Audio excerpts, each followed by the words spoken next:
नमस्कार प्यारे साथियों, ये पौड़ियां उन्हें मुबारक जिन्होंने इमारतों पर जाना है। हम तो आसमां की आरजू रखते हैं, हमने अपना रास्ता खुद बनाना है। वीडियो को शुरू करने से पहले सभी को मेरी तरफ से जय श्री राम और उन सभी साथियों को मेरी तरफ से कॉन्ग्रेचुलेशन, बहुत बहुत बधाई जिन्होंने इंडियन आर्मी अग्निवीर में जिनका नाम शॉर्ट लिस्टेड कैंडिडेट्स में आ गया है। पहले साथियों, पहले चरण में पहले फेज में आपने अचीवमेंट हासिल की, बहुत अच्छी बात है। रनिंग में आपकी तैयारी भी काफी अच्छी चल रही होगी और भी अच्छी बात है। पर रनिंग के बाद एक बहुत बड़ा फेज हमें देखने को मिलता है, वो होता है मेडिकल प्रोसीजर। और मेडिकल प्रोसीजर किस तरह से किया जाएगा, किस तरह से लिया जाएगा, थोड़े सा आप वेट करेंगे, कुछ मैं आपको बता दूं। यह हमारी एक्सीलेंट पोजीशन की स्लिप है, ठीक है। इसके साथ साथ आपको बताऊं, इंडियन आर्मी अग्निवीर जो 2023 बैच की जो भर्ती थी, इसमें शॉर्टेड कैंडिडेट्स में मेरा भी नाम आ गया है। हमने भी रिटर्न एग्जाम दिया था, तो हम भी आप लोगों के साथ रनिंग भी करेंगे और मेडिकल भी देंगे।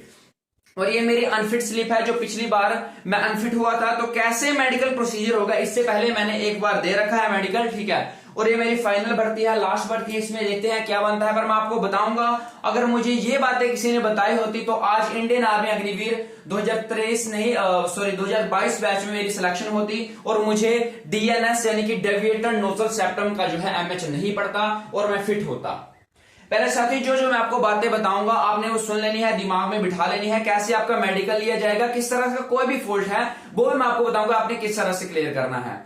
वीडियो को शुरू करने से पहले जो मैं बातें कहूंगा वो यहां पे स्क्रीन पर एलोकेट करूंगा। स्क्रीन हालांकि बंद रखी है, पर एडिटिंग के माध्यम से मैं यहां पे एलोकेट कर दूंगा जो बातें मैं कहूंगा। सबसे पहले वीडियो को शुरू करने से पहले अभी तक भी आपने हमारा टेलीग्राम चैनल ज्वाइन नहीं करा है तो उसको जरूर ज्वाइन कर लें, ताकि हर एक अपडेट यूट्यूब पे टाइम लगता है पर टेलीग्राम पे आपको हर एक अपडेट टाइम टू टाइम वहां पे मिल जाती है, हर एक नोटिस भी वहां पे मिल जाता है। डॉक्यूमेंटेशन के लिए अलग से वीडियो बना रखी है, उस वीडियो को आपने जरूर देख लेना है। रनिंग के टाइम, रनिंग के बाद के टाइम कौन कौन से डॉक्यूमेंट लगेंगे।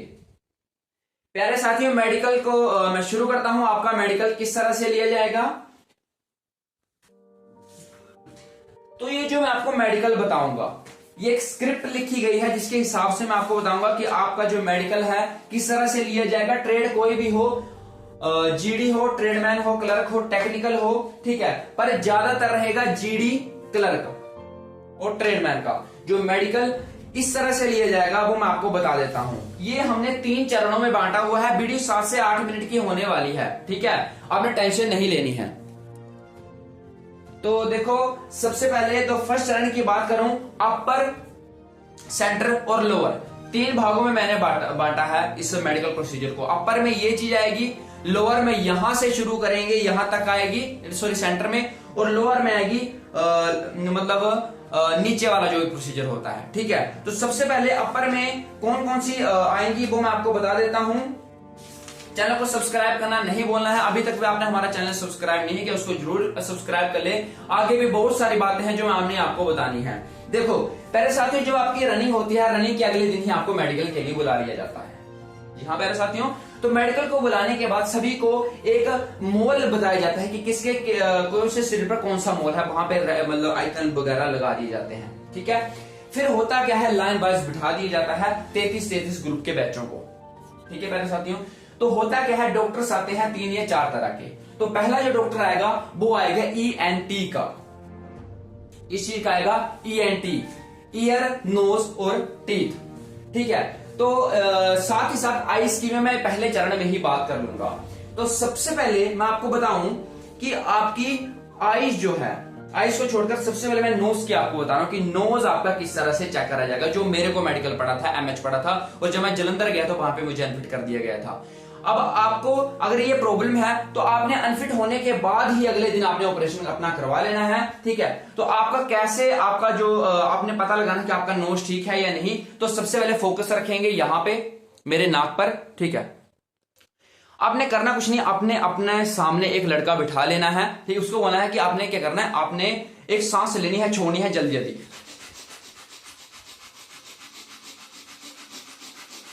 इस तरह से। देख लिए मेरे साथियों, अब ये जो नोजल की जो मतलब ये जो पोजीशन रहेगी, ये अंदर बाहर होनी चाहिए जब आप जोर से सांस ले रहे हो और छोड़ रहे हो, ठीक है। मेरा होता क्या था, मेरा एक ही अंदर बाहर होता था, एक नहीं होता था, तो इसलिए मेरा एक थी ब्लॉकेज, मुझे इससे पता लग गया था, ठीक है। तो आपने एक लड़का अपने सामने खड़ा करना है और उसको बताना कि ये मेरे दोनों पोर्शन हिल रहे हैं जब मैं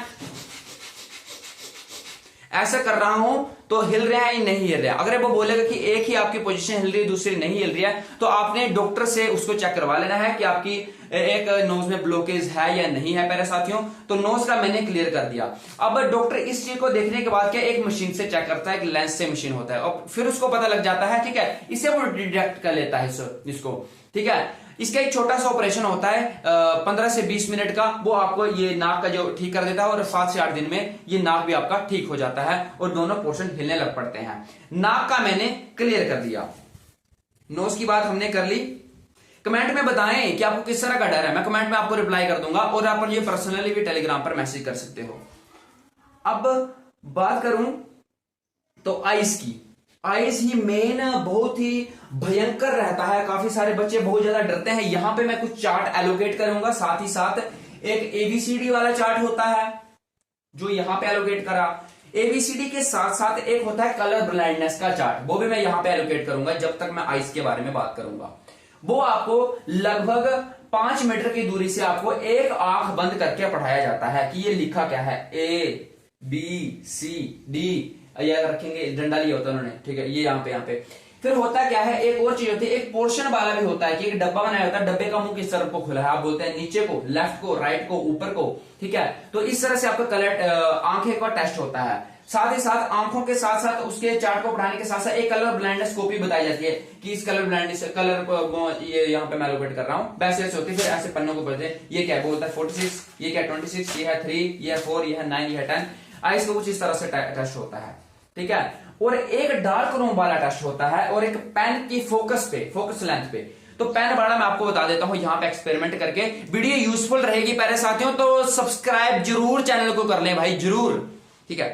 तो जैसे यहां पे रखते हैं पेन का फोकस बनाना होता है, जितने नजदीक पेन, फोकस, पूरे पेन पर फोकस, फिर ऐसे पीछे, फिर से आगे लेकर पूरे पेन पर फोकस बनाना है, फिर से पीछे। अगर जो फोकस नहीं बना पाएगा उसको वहीं के वहीं एमएच डल जाएगा, और जो फोकस बना लेगा वो सिलेक्टेड कैंडिडेट्स में आ जाएगा। प्यारे साथियों, ये बात मैंने आपको बता दी, एक पेन फोकस। अब एक डार्क रूम में उन्हें ले दिया जाता है जहां पे पूरा का पूरा अंधेरा होता है, और वो टॉर्च से कुछ चेक करते हैं, कुछ उसने आंख का ऑपरेशन वगैरह तो नहीं करवाया है, ठीक है, तो वो हो गया, ठीक है, आंख का ऑपरेशन वगैरह भी हो गया। तो हमने आंख, आईज और नोज की क्लैरिफाई कर ली है, जो मेन जो रहते हैं आपके एमएच। अब मैं तीसरे चरण में बात करूंगा किस चीज की, कान की, ईयर की। जब आपने मेडिकल देने जाना है तो 4 से 5 दिन पहले आपने एक अच्छे डॉक्टर से अपने कानों को साफ करवा लेना है, और उससे ये भी पूछ लेना है कि मुझे कान में कोई दाग तो नहीं। अगर उसने कह दिया कि कान में दाग है भाइयों, तो जिसको तो जितना मर्जी जोर लगा लो भाई, वो मेडिकल में लड़का फिट नहीं हो सकता। अगर वो फिट हो भी जाए तो भगवान से प्रार्थना करें, ठीक है, कि हम मतलब किसी लड़के को ऐसा कोई डाउट पड़ता है, ऐसा कोई एमएच डलता है, वहां से प्रार्थना करें कि उसको एमएच ना पड़े। डॉक्टर से वैक्सीन करवा लें, उसके बाद उसको पूछ लें कि हमें कोई दाग वगैरह तो नहीं है कान में, वो आपको बता देगा। कान का इतना सा रोल होता है, वैक्सीन निकलवानी और वो लेंस से चेक कर देता है। और वहां पे भी आर्मी रिक्रूटमेंट में भी यहाँ पे लेंस लगा के जो है कानों को चेक कर लेते हैं और हो जाता है। पहले साथियों, एक लाइन आपको साथ साथ बातचीत करते हुए याद आ गई कि क्या हुआ जब कुछ ना होगा तो एक दिन तजुर्बा जरूर होगा मेरे दोस्त। तजुर्बा होता है एक्सपीरियंस, और एक्सपीरियंस की आज के टाइम में सबसे ज्यादा वैल्यू है। पहले साथी, हिम्मत नहीं हारनी है, नहीं भी हुए तब भी कोई बात नहीं यार, हजारों लाखों नौकरियां हैं भाई, गुजारे ही करने हैं सभी ने, ठीक है। जो आर्मी में है वो भी कुछ ज्यादा खुश नहीं, आप बोलते हैं कि जन्नत उन्हें मिल गई है, ठीक है। तो इसलिए अपना बेस्ट दो, ठीक है। Dream big, work hard, always in any field, ठीक है। तो बात कर ली हमने आइज की, नोज की, ईयर की। अब आती है टीथ में। टीथ में कई सारे कैविटीज हो जाते हैं। कैविटी एक लिमिट से बाहर नहीं होने चाहिए, दांत की पोजीशन ठीक होनी चाहिए, और एक पेपर टेस्ट करा जाता है जिनको देखो एक अंडरलॉक टीथ करे जाते हैं। जैसे मैं अपने टीथ को बंद करूंगा, ये टीथ बिल्कुल अंडर लॉकिंग सिस्टम आ रहा है, लॉक कर ले रहा है, एक टीथ जो है इसको लॉक कर ले रहे हैं। कईयों के टीथ है यहाँ पे तार बच जाती है, वो लॉक ही नहीं कर पाते हैं, और जब वो लॉक ना कर पाए तो इंडियन आर्मी वाले उनको यहाँ पे पेपर डलवाते हैं। तो देखो, हम तो लॉक कर दे रहे हैं, हमारे तो यहाँ पे निशान आ जा रहे हैं, पर जो जिनका लॉक नहीं होता वहां पे उनके निशान नहीं आते, उनको अनफिट कर दिया जाता है, क्योंकि उनके लॉक नहीं होते हैं टीथ। कईयों के लॉक नहीं होते हैं, वो आपने देख लेना है खुद, ठीक है। और जिसने मतलब जो कैप वगैरह लगवाई होती है दांतों को, ज्यादा पता नहीं लगना चाहिए, ऐसी अच्छी कैप लगवाएं, अच्छे डॉक्टर से कैप लगवाएं ताकि ज्यादा पता ना लगे प्यारे साथियों, ठीक है। बाकी मैंने दांतों का भी आपको बता दिया, दांतों को कैविटीज वगैरह का ब्रश वगैरह अच्छे से करें, और जिसके ज्यादा ही गंदे दांत हैं, हमारे तो अच्छे ही थे, ठीक है, तो पर जिसके ज्यादा ही गंदे दांत हैं, जो ब्रश वगैरह नहीं करते हैं उन्हीं के ही गंदे होंगे, जो नशा पत्ता करते हैं उन्हीं के ही गंदे होंगे, तो वो कृपया करके अपने दांतों को साफ जरूर करवा लें। बार बार बोल रहा हूं, वीडियो को नहीं देखनी होगी तो कमेंट में एक कमेंट छोड़ जाना, जिस चीज में डर है वहीं के वहीं सोल्यूशन बता दूंगा मेरे साथियों। टीथ भी की हमने बात कर ली, तो हमने पहले चरण की बात कर ली, पर एक इंटरनली एक्शन यहां पे रह जाता है जिसमें हम टंग की बात करेंगे, और टंग के साथ एक होता है वुला। वुला यानी कि ये बीच में सेंटर में एक वेल की तरह जो होता है, अंदर जो होता है, ठीक है मेरे साथियों। तो देखो टंग का क्या रहता है रोल, टंग की जो position, the position of tongue जो होनी चाहिए वो ऊपर उठनी चाहिए पूरी, ये ऐसे ऊपर आ रही ना पूरी, जैसे ये टंग है ये पूरी ऊपर उठनी चाहिए ऐसे करके। पर कईयों की टंग नीचे से जुड़ी होती है, उनको एमएच डल जाता है और उनको बाहर कर दिया जाता है, तो टंग का मेन रोल होता है ऊपर उठना, टंग का पूरी की पूरा ऊपर उठना, ठीक है मेरे साथियों। तो टंग की मैंने बता दी, ऊपर की ऊपर पूरी उठना, ठीक है। अगर जिसकी पूरी उठती है ऊपर, ठीक है, असल में जिसकी जुड़ी आती है उसको बोलने में थोड़ी दिक्कत आती है, ठीक है, पर जिसकी टंग पूरी ऊपर उठी वो फिट, ठीक है। अब वुला की बात करूं, ये जो बेल होती है एक छोटी सी, एक जिसको दो भी होती हैं कईयों को, मेरा कोई फ्रेंड है उसको दो थी पर वो फिट कर दिया गया था, ठीक है, इसलिए उसको डरने वाली बात नहीं, जिसको ये वाली चीजें दो भी होंगी अंदर जो होती है बेल, वो डरने वाली बात नहीं, चल पड़ेगा, वो फिट हो जाएगा। पहले चरण की हमने प्यारे साथियों बात कर ली है, 20 से 25 मिनट की वीडियो डलेगी, लंबा प्रोसीजर जा रहा है, काफी अच्छे से विस्तार पूर्वक आपको बता रहूंगा, ठीक है, बता रहा हूं। रख हौसला वो मंजर भी आएगा, प्यासे के पास चलकर खुद समंदर भी आएगा, थक कर ना बैठे मंजिल के मुसाफिर, मंजिल भी मिलेगी और मिलने का मजा भी आएगा प्यारे साथियों। अब हमने पहले चरण की बात कर ली है, अब हमने दूसरे चरण पे जाना है। तो दूसरे चरण पे मैं आपको बताऊं कि आपका जो मेडिकल होगा वो किस तरह से होगा, वो मैं आपको बता देता हूं, थोड़ा सा वेट करेंगे आप।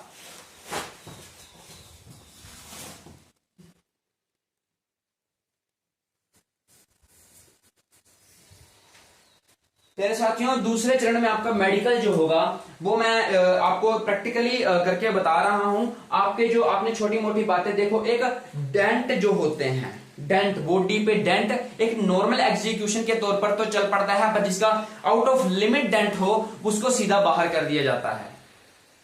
तो लिमिट से ज्यादा डेंट नहीं होना चाहिए, छोटा मोटा चल पड़ता है। अब पहला मैं यहां तक मैंने बात कर ली है, बात ध्यान रखा टॉन्सर वगैरह गले में नहीं होना चाहिए, वो गला वगैरह चेक करते हैं, उसकी दवाई आपने लेनी है, अगर आपको वो है तो उसको कंट्रोल में रखना है। अब सीधा आता हूं, पहले होते हैं shoulder level, the level of the shoulder should be straight. अगर छोटा बड़ा शोल्डर हुआ, एक शोल्डर ऊपर एक शोल्डर नीचे, तो उसको जो है पहले साथ ही अनफिट कर दिया जाएगा, ठीक है। तो द पोजीशंस, जो शोल्डर की पोजीशन होगी वो होगी बिल्कुल स्ट्रेट, सीधी, उनके सामने खड़ा होना है, बिल्कुल सीधा होना है, देख लेना जमीन ऊपर नीचे तो नहीं है, उसी पोजीशन पे खड़े होना है। शोल्डर का एमएच भी बहुत बेकार होता है यार भाई। देखा दूसरा मेन चरण की बात करें, operation cuts.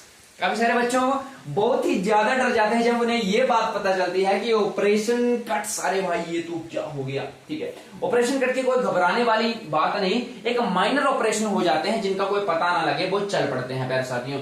but the major one of the most dangerous MH in army, ये जो यहाँ पे जिन्होंने लड़कियों के पीछे कट्स लगाए होते हैं कुछ इस तरह से जो दिखते हैं, वो तो जितना मर्जी जोर लगा ले उसको सीधा बाहर कर दिया जाता है, वो इंडियन आर्मी अग्निवीर में मेडिकल में पास नहीं होगा, चाहे वो जितना मर्जी जोर लगा ले। अब इस बार की कुछ प्रॉब्लम्स बन रही है, मैं आपको सोल्यूशन बता दे रहा हूं, जिनको गिल्टीज हैं छोटी छोटी, काफी ज्यादा नहीं, नॉर्मल सी हैं, वो ऑपरेशन भूलकर भी ना करवाएं, क्योंकि जब आप ऑपरेशन, मेरे को भी है गिल्टी, मैंने नहीं करवाया था, मुझे इसका एमएच नहीं पड़ा था, मैं फिट हो गया था। गिल्टीज वगैरह होती है, मुझे गिल्टी हो गई यहाँ पे, इनको आपने निकलवाना नहीं है, निकलवाना हो तो बाद में जब ओवरेज हो जाओगे तब निकलवा लेना, ठीक है।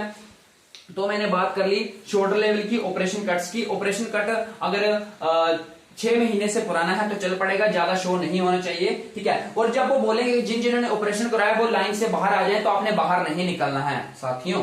ये नहीं कि वो बोलेंगे बाहर आ जाओ और आप बोले यस सर हमारे हैं आपके साथ बाहर, ठीक है, तो आपने ऐसा नहीं करना है। शोल्डर लेवल की बात हो गई, ठीक है। साइज आपकी 70 से 82 सेंटीमीटर तक होनी चाहिए, 77 और ऐसे करके 82। 70 से 82 आपकी जो है आपकी जो हाइट आपकी चेस्ट होनी चाहिए।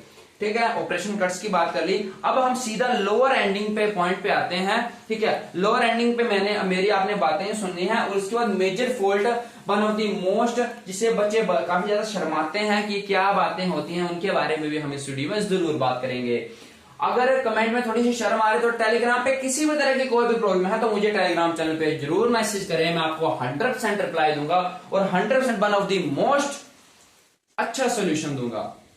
ठीक है, अब नीचे चल पड़ते हैं। नीचे जो गैप होता है लातों में, जब हम पैरों को एक साथ रखकर सीधा खड़े होते हैं तो सेंटर में जो नोक्स होती हैं, जो मतलब घुटने होते हैं, वो आपस में जुड़ने नहीं चाहिए। ठीक है, वो आपको वो फुट्टे से चेक करते हैं। ठीक है, और बैक में होता क्या है, लातों की जो नसें होती हैं, जिसको हम वो एक होते हैं नागिन की तरह, जिनकी नसें निकलती हैं ऐसे करके होती है नागिन की तरह ऐसे, तो वो वैसी नहीं होनी चाहिए। ठीक है, नागिन जैसी नशे नहीं निकलनी होनी चाहिए। अगर इसको वो है तो उनको अनफिट कर दिया जाता है, क्योंकि the time when the duties on the top of Leh Ladakh and others, उनमें प्रॉब्लम आती है जिनकी नसें होती है, जब उनकी ड्यूटी लेह लद्दाख वगैरह में लगती हैं, तो इसलिए उनका भी विशेष ध्यान करें और अपनी लातों वगैरह की मालिश करते रहें। और किसी को नोकने की प्रॉब्लम है, घुटने जुड़ते हैं, तो रात को सोते टाइम आप पिल्लो वगैरह लातों में रखें और स्ट्रेचिंग खोलने की कोशिश करें जितनी ज्यादा आप लातों को खोल सकते हो।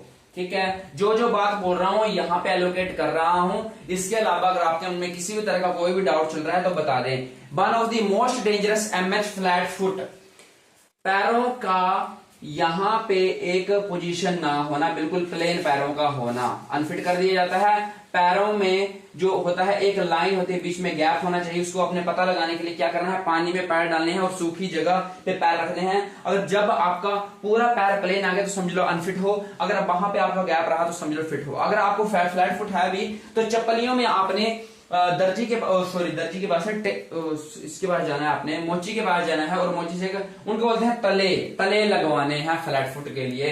वो आपके 20 से 30 रुपए में आपके फ्लैट फुट के तले लगवा देगा। ठीक है, और जब आपका मेडिकल होगा तो आपको किसी भी तरह का कोई भी डर नहीं होगा। अगर आपको अनफिट है तो फिर आपने ऊपर पैर रखने की कोशिश कर, थोड़ी सी चालाकी करनी पड़ती है प्यारे साथियों। ठीक है, दुनिया ही उसी की है आजकल के टाइम में। बाकी अब मेन मेजर्स थोड़ा देखो। अब एक होती है पाइल्स की बीमारी होती है, काफी सारे लोगों को होती तो नहीं है, यंगेस्ट मैन को, पर चलो हो भी जाए तो पाइल्स भी होना पाइल्स भी नहीं होना चाहिए, उनको भी अनफिट कर दिया जाता है। अगर पाइल्स हैं तो डॉक्टर से सलाह लेते रहें, वो बीमारी नहीं होनी चाहिए। अगर वो बीमारी है तो आपको अनफिट कर दिया जाएगा। पाइल के साथ साथ जो अंडकोश होते हैं वो सिर्फ 2 होने चाहिए, 1 नहीं होने चाहिए। ठीक है, और द साइज भी एक लेवल पे होना चाहिए, अलग अलग लेवल पे नहीं होना चाहिए। जो बातें बोल रहा हूं उनको सुनते रहो। ठीक है, और जो साइज होता है, साइज में एक पोर्स होता है, वो भी 1 होना चाहिए, ना कि 2 होना चाहिए। पोर्स भी 1 होना चाहिए। मेरी बातों को मैं डायरेक्टली नहीं बोल रहा हूं, उनको समझने की कोशिश करें। बाकी अधिकतर मैंने चीजें आपको सबकी सब बता दी हैं। कोई बात मैं भूल रहा होऊंगा तो आप मुझे कृपया उस बात को याद दिलवाने की कोशिश जरूर करें। और आपके मन में किसी भी तरह का डाउट हो तो कमेंट बॉक्स बिल्कुल ओपन है, अपना हर एक डाउट अपना क्लियर करवा लेना है। मेरे साथी, मैं भगवान से प्रार्थना करता हूं कि आपकी रनिंग के साथ साथ पुलअप्स 100 मार्क्स आपको वहां पे लगे और आपका मेडिकल जो है अच्छे तरीके से पास हो। और वीडियो थोड़ी सी भी यूजफुल रही होगी तो लाइक का बटन जरूर दबाएं, सब्सक्राइब जरूर कर लें, क्योंकि at the end of the day जब आपको वर्दी मिल जाएगी उस टाइम तक आपका साथ दूंगा, उस टाइम तक आपको हर एक अपडेट दूंगा। इसलिए आज के लिए इतना ही। जय हिंद, जय भारत, आपका दिन शुभ हो।